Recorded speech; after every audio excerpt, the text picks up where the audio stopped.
지금은 사순절 기간입니다. 사순절이라고 하는 것은 부활주일 전 40일간의 기간을 말합니다. 이 기간 동안은 예수님이 죄인을 구원하시기 위해서 오셨고 고난받으시고 죽으시고 부활하신 그 의미를 가슴에 새기고 경건하고 절제하는 거룩의 시간들로 살아가야 하는 그런 아주 의미 있는 절기입니다. 사순절이라고 그래요.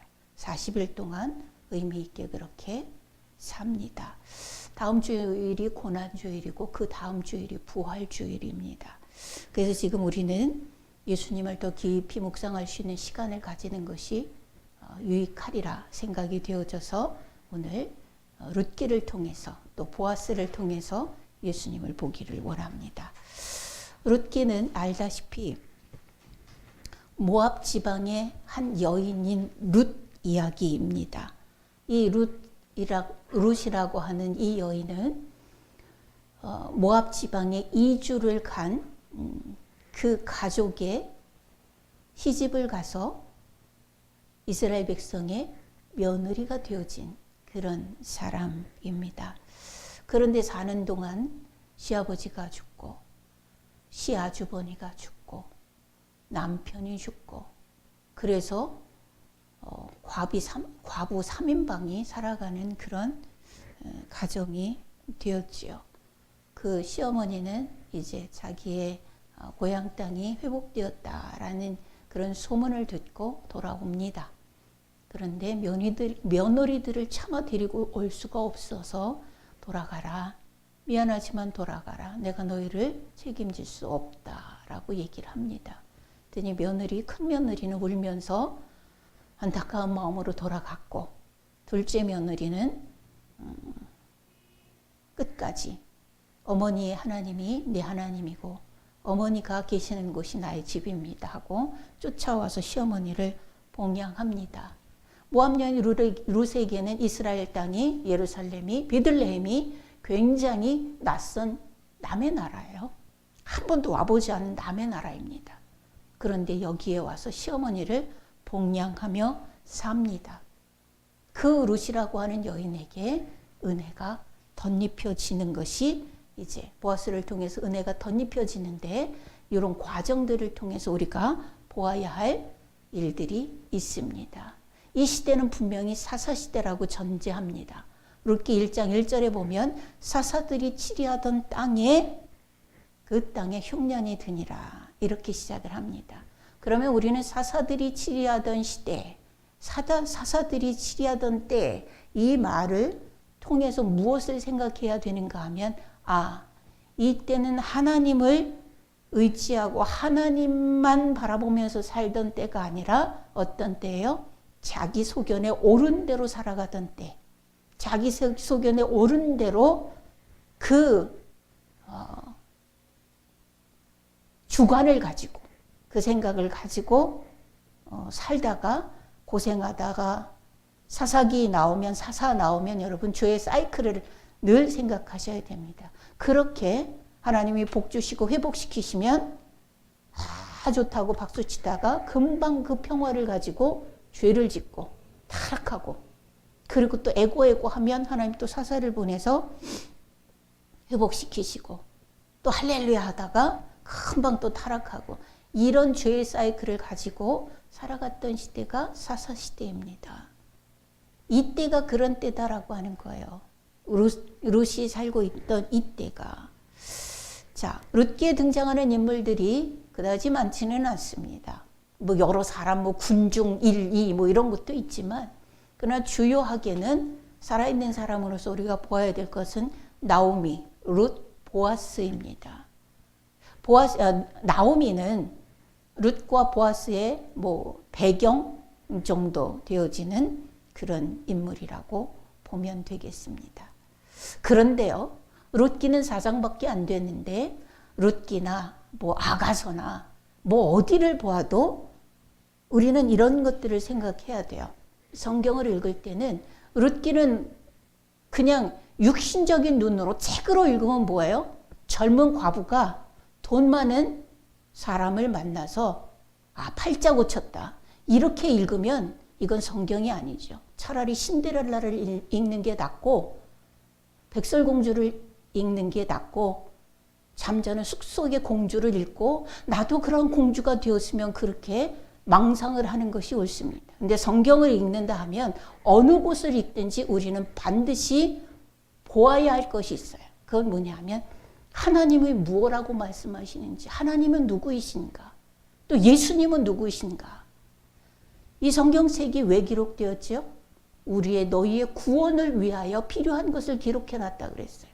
예수님에 대해서 기록하려면 이 천지가 진짜 하늘을 두루마리 삼고 바다를 먹물 삼아서 기록해도 그 둘 곳이 다 없을 정도로 많이 기록해야 되지만 성경은 왜 이만큼 기록하고 말았느냐 하면 요거는 꼭 네가 구원을 위하여 알아야 될 너와 하나님, 너와 예수님, 너와 성령님, 너 자신, 너와 세상 어떻게 구원받아야 되는지를 반드시 알아야 될 것만 기록해 놓은 것이기 때문에 성경 어디를 봐도 우리는 하나님을 만나야 되고 예수님을 만나야 되고 성령님의 역사를 알아야 되고 지금 하나님이 나에게 뭐라고 말씀하시는지를 들을 수 있어야 됩니다. 그렇지 않으면 우리는 이 성경을 읽을 때 소설보다도 재미가 없고 어떤 의미에서 보면 음란한 소설책 같은 부분도 있기도 합니다. 어떤 때 보면 아주 패역한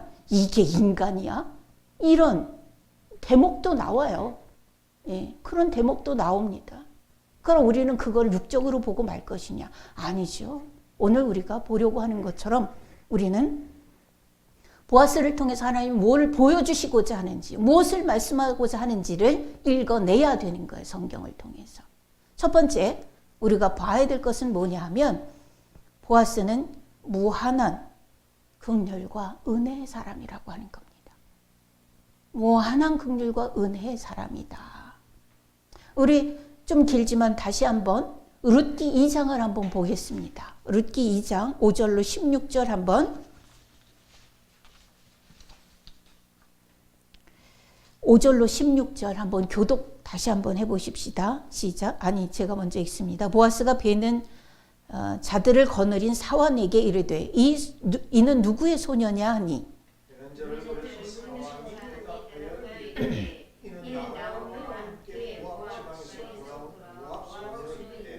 그의 말이 나로 베는 자를 따라 단 사이에서 이삭을 죽게 하소서 하였고 아침부터 와서는 잠시 집에서 쉰 외에는 지금까지 계속하는 중이니이다.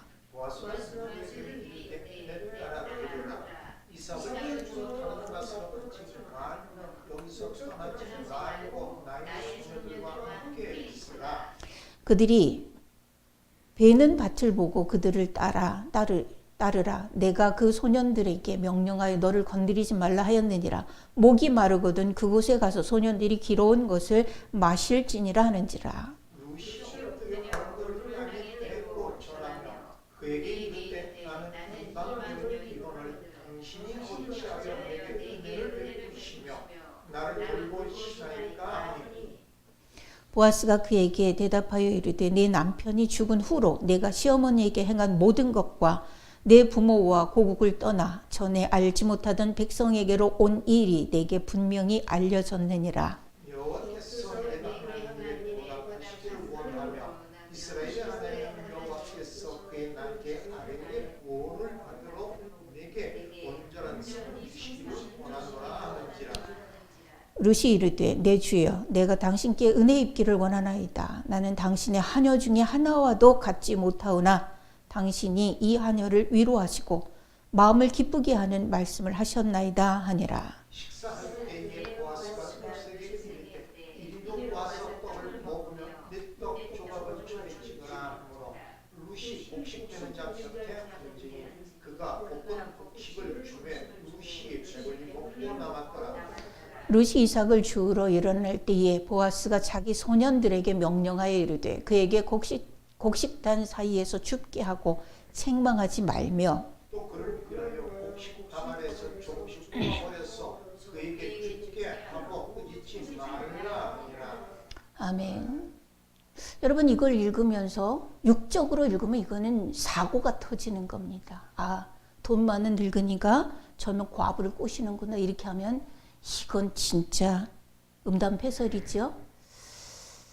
보아스는 이미 르룻이 시어머니 나오미를 어떻게 모압 지방에서부터 쫓아왔고 어떻게 그를 섬기며 살아가고 있는지 그 어려운 중에 어떻게 성실하게 섬기는지 이미 소문을 들었다라고 얘기를 해요. 근데 오늘 처음 만난 거예요. 저 사람이 누구냐 그랬더니 아침부터 와서 추수하는 그 곡식 터는 곳에서 추수하는 곳에서 이삭을 줍고 있는 거예요. 이스라엘 백성, 우리나라도 그렇지만 추수를 할 때에는 아주 싹 걷어내 톨 하나도 한 톨도 남기지 않고 싹 걷어들이는 게 아니에요. 짐승들도 먹으라고 우리나라도 좀 군데군데 떨어진 건 그냥 둡니다. 우리 감 같은 것도 그러잖아요. 맨 꼭대기에 있는 건 안 따잖아요. 이 외국인들이 와서 그거를 보고 깜짝 놀랐다는 외국인들도 있어요. 왜냐하면 저거는 왜 안 따느냐 그랬더니 아 저거는 겨울에 까치들이 와서 먹으라고 까치밥으로 놔둔 거다. 야 대한민국 사람들은 대단한 사람들이다. 이제 이렇게 이야기는 하는 외국인도 보았습니다. 이스라엘 백성들은 더해요. 일부러 이 곡식을 추수하고 나면 나그네와 어려운 사람들이 그 이삭을 주워 가서 먹을 수 있도록 지금 남겨둡니다. 일부분을 한 곳을 남겨두기도 하고 그냥 군데군데 이렇게 뿌려놓기도 하고 오늘 본문에 보면 이 룻을 위하여서 중간에 룻이 오는 그쪽에다 몇 개씩 뽑아서 이렇게 던져놓기도 하고 이렇게 가난한 자를 위한 있는 자들의 배려이기도 합니다. 우리는 보아스를 보아야 됩니다. 오늘 우리가 중점적으로 볼 주인공은 보아스입니다. 보아스는 부자예요. 그리고 보아스는 부자이지만 어려운 사람들을 잘 돌보고 배려하는 그런 사람이고 그런 사람들을 살려내는 그런 은혜, 자비를 가지고 살아가는 사람입니다. 보아스의 이 모습은 꼭 필요한 사람에게 한없는 은혜를 베푸는 예수님의 모습입니다. 우리는 오늘 보아스를 통해서 예수님을 만나려고 하는 거예요. 이 사순절 기간 동안에 우리의 중심 깊은 곳에서 다시 교통하고 교제해야 될 예수님을 오늘 만나기를 원하는 겁니다. 예수님은 부자예요. 그리고 예수님은 한없는 은혜로 우리를 배려하고 우리를 돕고 우리가 살아갈 수 있도록 힘을 주시고 격려하시는 분입니다. 오늘 12절에도 얘기하는 것처럼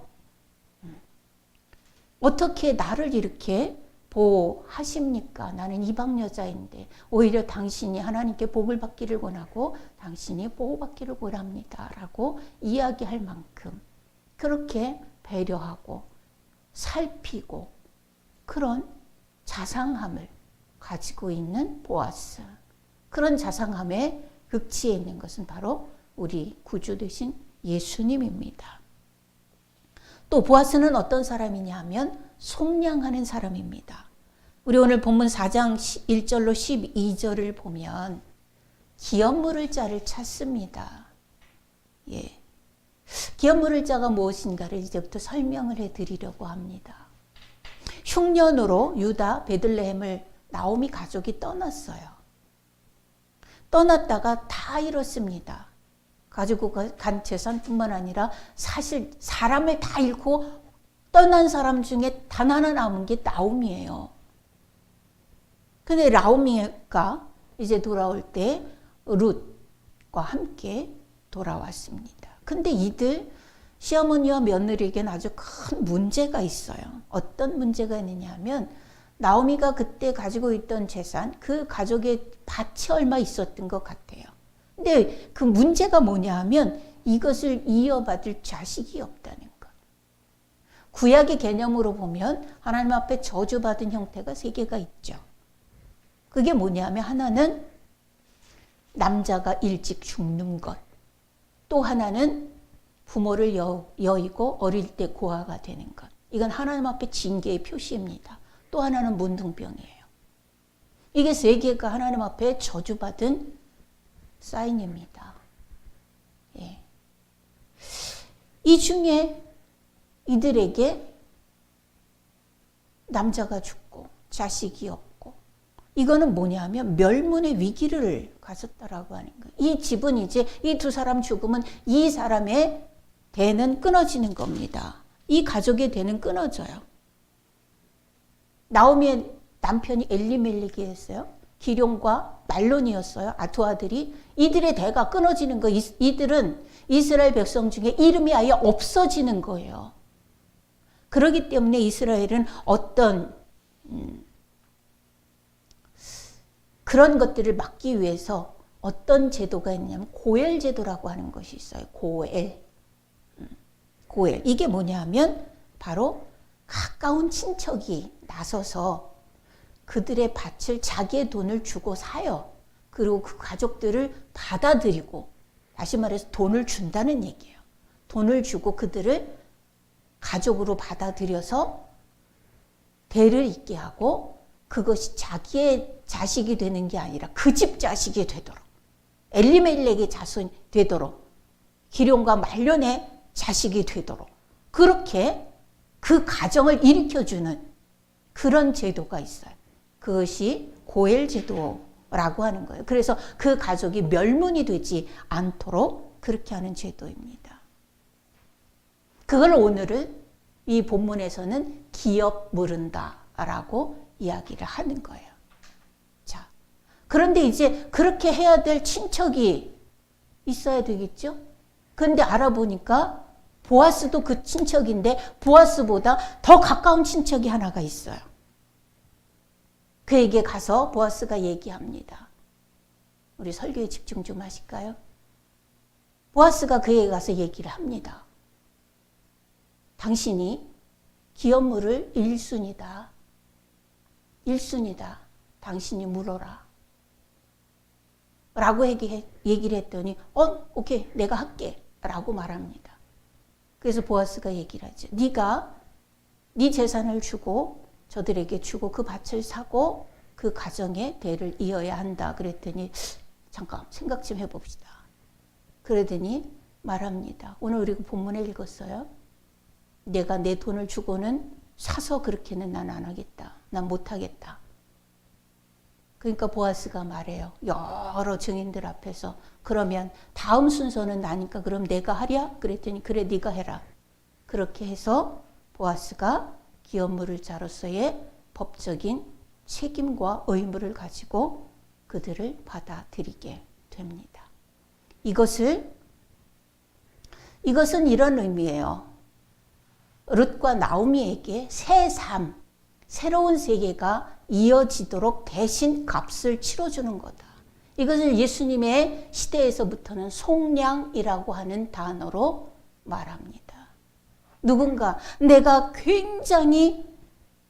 어떻게 할 수 없는 그런 인생의 딜레마에서 거기에서 빠져나오고 내 영혼의 딜레마에서 빠져나오기 위해서는 누군가 대신 값을 치러줘야 될 사람이 필요하다. 이게 속량이라고 하는 겁니다. 나와 여러분이 하나님의 가족이 되어지기 위해서 예수님이 대신 자기의 생명으로 값을 치러주신 것처럼 그것이 바로 우리는 죄에서 속량받았다라고 얘기하는 거예요. 이것처럼 보아스는 속량하는 자로서 그렇게 룻에게, 나오미에게 새 인생을 열어줍니다.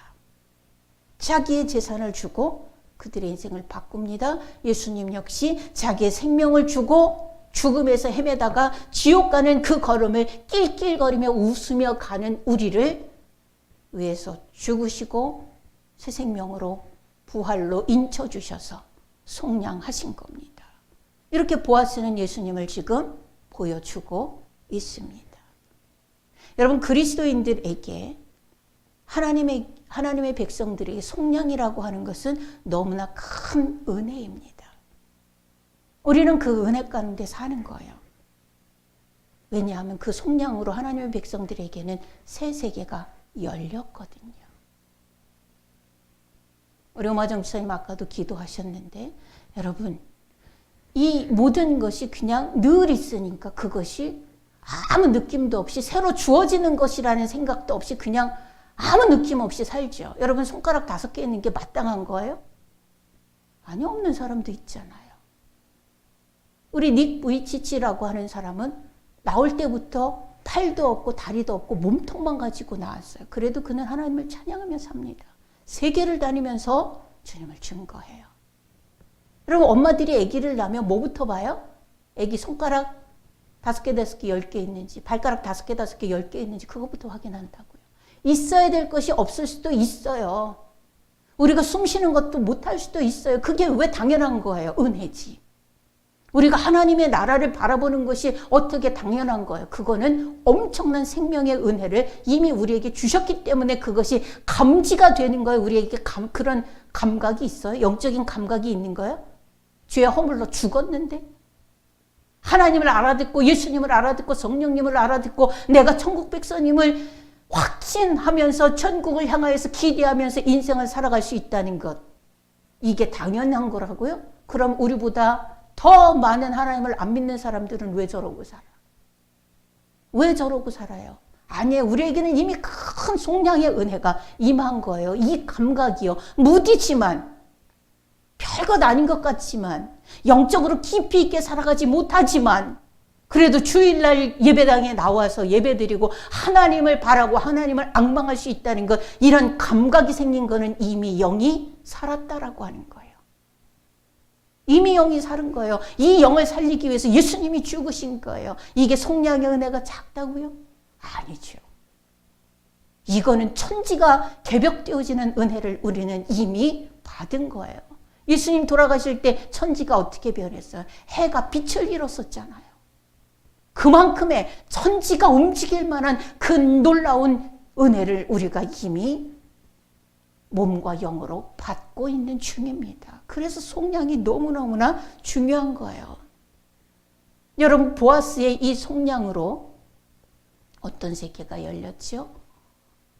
보아스와 룻에게서 오벳이 났습니다. 오벳은 다윗의 할아버지예요.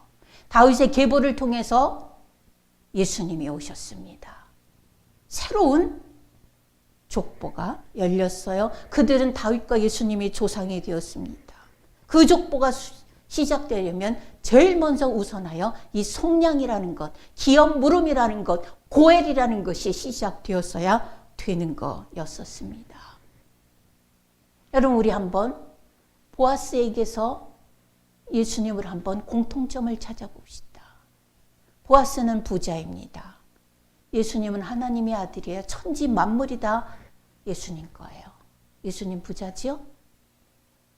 보아스는 자신을 희생하여 기꺼이 룻을 속량한 사람입니다. 예수님은 자신을 희생해서 기꺼이 죄인들을 속량하신 우리의 구주십니다. 보아스는 새로운 족보의 시작이 되었습니다. 예수님은 새로운 생명의 첫 열매가 되었고 그 다음 열매들을 기대할 수 있는 생명의 시작입니다. 우리는 이 준비된 사랑의 은혜를 풍성히 누리는 그런 성도의 삶을 살아야 됩니다. 오늘 설교의 제목이 그것입니다. 그 사랑에 취하여. 여러분 예수님의 사랑에 취해서 정말 안 먹어도 배부르고 없어도 마음이 평안한 그 축복과 은혜가 주님의 은혜로 충만하게 젖어들 수 있기를 주의 이름으로 축원합니다. 기도하겠습니다. 주님, 사순절 기간입니다. 우리의 죄악됨, 우리의 헛됨, 우리의 육신됨, 십자가에 못 박고 주님 앞에 나아가고 싶습니다. 주님, 참 안타깝게도 한 주간을 살면서 죄로 얼룩졌고 혈기로 얼룩졌고 욕망으로 얼룩졌고 욕심으로 얼룩졌고 원망으로 얼룩졌습니다. 주님, 이 모든 것들을 예수님의 보혈로 씻기를 원합니다. 성령의 불로 태워주시기를 원합니다. 그래서 경건과 절제된 시간들을 통하여서 예수님을 다시 경험하고 주님을 깊이 있게 만나는 영적인 시간들을 가질 수 있도록 우리의 영을 열어주시옵소서. 하나님, 성경을 볼 때 주님을 만나는 영안을 열어주시고 성경을 볼 때 예수님을 만나는 영안을 열어주시옵소서. 성경을 읽을 때 우리의 죄악됨을 보고 안타까워할 수 있는 영안이 열어질 수 있도록 하나님 은혜를 주시기를 원합니다. 우리가 이 꼴로 살아도 그래도 하나님의 자녀들입니다. 하나님, 주의 향기를 나타낼 수 있도록 하늘의 은사와 은혜로 부어 주시옵소서. 예수 그리스도 이름으로 기도하옵나이다.